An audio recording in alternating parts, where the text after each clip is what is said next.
Spring is in the air, and you can look forward to one of the world's fastest animal species taking to the sky in less than a month.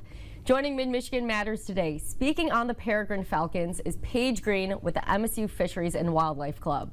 Now, Paige, on top of Spartan Stadium, like we're seeing behind us, although this is not a live picture, this is an old picture, okay? There are 3 new baby peregrine falcons.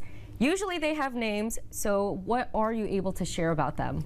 Yeah, so currently there are 3 hatchlings on top of the stadium right now. So because they are no longer listed as endangered species in Michigan, the DNR has taken a step back. So currently we're in the process of getting their banding permits for the next following year. So right now they may not have names, but we're hoping to get them banded, the new baby chicks, next year. I know a lot of us are looking forward to that. There's always excitement learning about the new names, about seeing the hatchlings actually hatch, and just seeing their journey along the way. Now, the MSU Fisheries and Wildlife Club did install that peregrine falcon box back in 2022 to protect the species. In what ways did the club help their population grow?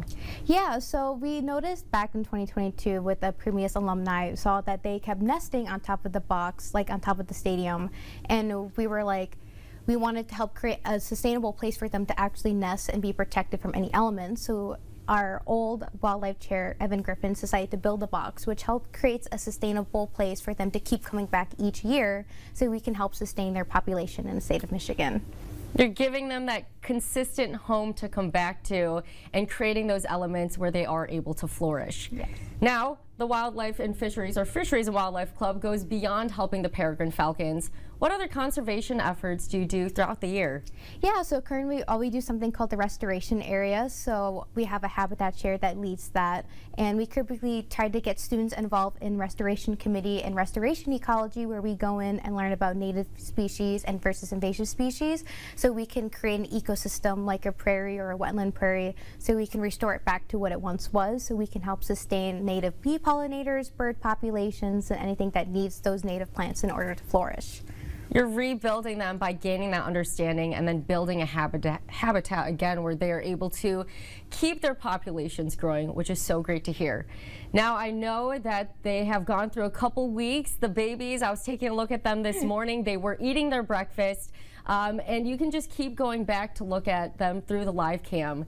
How can people go find them on that live cam and just watch their journey? Yeah, so you can go to our YouTube channel. It's MSU Fisheries and Wildlife Club, and you can also look up just MSU Fisheries and Wildlife Club live cam, and it should be the first thing that pops up. And since they hatched around May 5th, makes them about, about 17 days old today. So in about 23 days, they'll start to lose all those little downy feathers and start to gain their flight feathers. So everyone still has a chance to come and look at the live stream and watch them continue to grow before they start to take their first flight.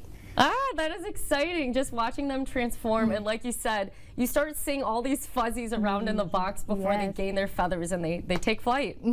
Awesome, Paige. We're excited to see their journey, and thank you so much for joining us on Mid-Michigan Matters to share more on the peregrine falcons. Yes, thank you for having me.